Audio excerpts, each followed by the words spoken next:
Assalamualaikum warahmatullahi wabarakatuh. Assalamualaikum.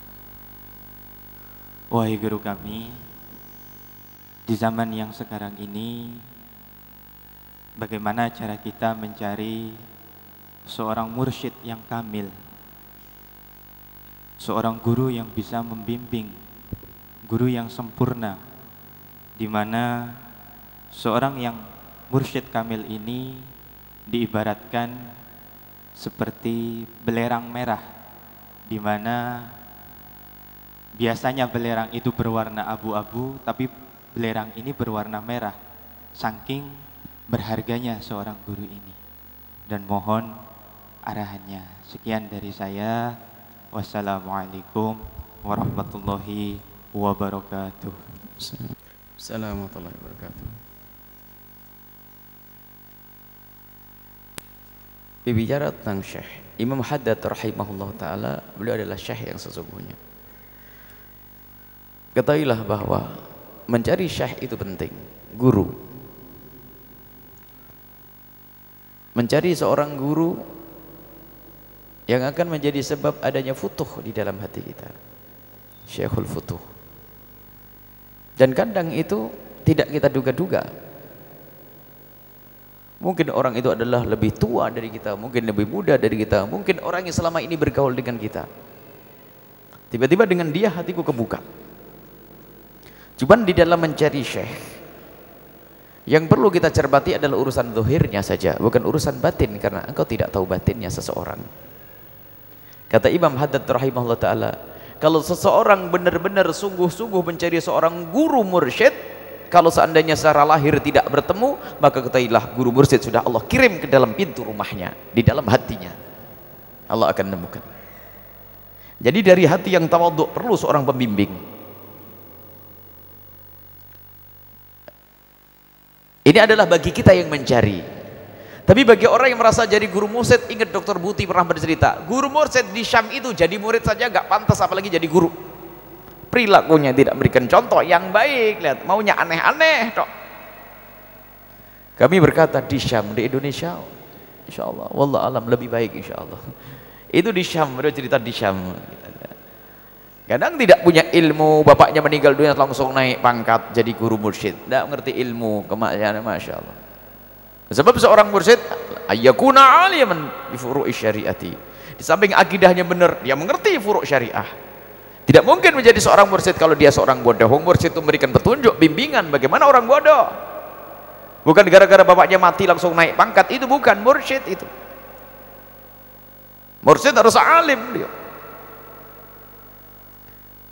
Jadi carilah sudahlah dengan hatimu husnudzon, bahkan sampai suatu ketika husnudzon. Suatu ketika ada orang yang percaya gurunya sebagai seorang guru mursyid. Secara lahir tidak ada maksiat, sudah cukup. Kalau ada kesalahan satu dua wajar, dia manusia. Kita tidak, mursyid kita bukan seorang nabi yang tidak bersalah. Akan tapi ada seorang baik adalah di saat melakukan kesalahan dia mudah untuk bertobat. Itu cukup. Suatu ketika ada orang berguru kepada seseorang dan dia percaya dengan gurunya. Allah. Sampai suatu ketika guru saya ingin selalu datang ke tempat ini, akan tapi saya susah karena saya harus nyebrang sungai. Berikan saya amalan sekiranya bagiku mudah untuk nyebrang sungai. Sang guru mursyid mengatakan, bacalah bismillahirrahmanirrahim 1000 kali, nanti kamu akan mudah, sehingga sungai itu akan terlihat seperti daratan dan kau akan berjalan. Dia mengamalkan itu selama seminggu. Betul. Setelah mengamalkan seminggu atau sampai 40 hari mengamalkan itu semuanya, dan ternyata betul. Karena khusnudzannya kepada gurunya, diamalkanlah amalan itu sampai dia bisa melewati. Setelah sampai di rumah, setelah itu sampai ke rumah gurunya, dia terkaget melihat gurunya keluar, dia melihat gurunya langsung pingsan dia. Bangun lagi, pingsan lagi. Bangun lagi, sang ketakutan itu. Sampai dia, kenapa kok? Guru, di hatimu penuh dengan ulat. Sang guru kaget, astagfirullah. Kenapa? Gurunya adalah munafik, gurunya adalah pendusta, muridnya tulus, tapi karena ketulusan murid dia jadi wali. Cuman setelah itu gurunya itu setelah begitu sadar kalau dirinya itu memang pembohong, rupanya gurunya itu menjadi wali setelah muridnya. Jadi gurunya menjadi wali setelah muridnya. Jadi ada kesadaran. Artinya ini satu contoh bahwasanya yang penting kita husnudzon kepada orang yang kita anggap guru dimanapun kita berada. Bahkan mungkin, mohon maaf, guru kampung kita mungkin dia yang hanya ngajari fasolatan sama kita, tapi orang yang tulus mungkin dia tidak maksiat, tidak ini. Secara lahir dia membimbing kita untuk benar, menjauhkan dari kemungkaran. Perilakunya adalah contoh, itu sudah cukup. Adapun urusan batinnya beliau adalah dengan Allah. Sampai kita diajari, ya Allah tutuplah mata kami dari aib guru kami. Sebab kalau kita melihat aib guru kita, takut kita tidak bisa husnudzon lagi. Kecuali memang maksiat terang-terangan. Lihat kata Imam Ghazali, di antara maksiat terang-terangan adalah gunjing atau jiharan, maksiat yang dusta yang terang-terangan. Ada majelisnya ulama kok menggunjing. Iya betul kata Imam Ghazali, gunjing, ngomongin orang, ngomongin kayak situ, ustadz sini, bukan mursyid lagi itu, biarpun katanya terbang di awang-awang. Kata Imam Ghazali rahimahullah, faqihatul fuqaha, gunjing. Ini kenapa harus dikhususkan gunjing? Imam Ghazali nyebut masalah gunjingan karena para ulama paling enak itu kalau gunjing, omongannya didengar.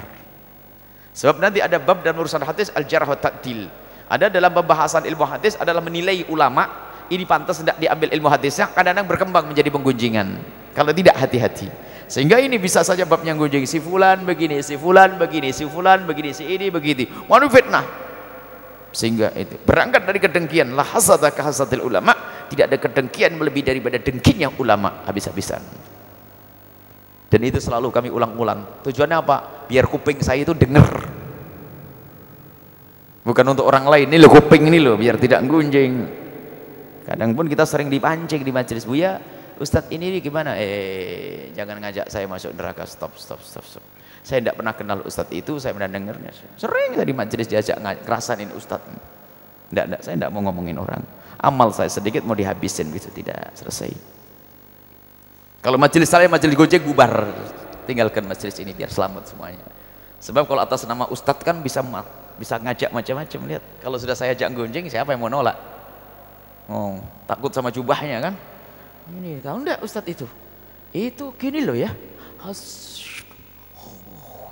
rusak semuanya. Lihat, kalau sudah mulai majelis gunjing tinggalkan ini ada pergi sana sahabat, biar saya sendirian. Kalau saya sendirian nggak sempat gunjing saya pasti.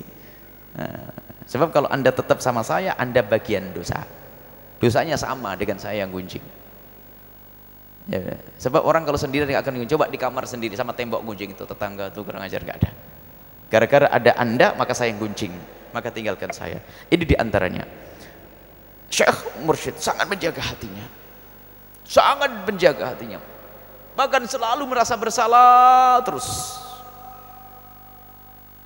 Ya kayak tadi Imam Junaid al-Baghdadi dikatakan, apakah seorang wali bisa berdosa? Kalau Allah menghendaki dia akan berdosa, nggak berani ngomong tidak berdosa, masih takut terus, semakin takut. Semakin orang tinggi pangkatnya, semakin takut dia kepada Allah Subhanahu wa taala, dan ada tanda dan semacam itu. Lihat lahirnya saja, tapi kalau batin bukan urusan kita. Adapun nanti kalau jangan bawa, saya pengen punya guru mursyid kayak Syekh Abdul Qadir Jalani. Ntar dulu.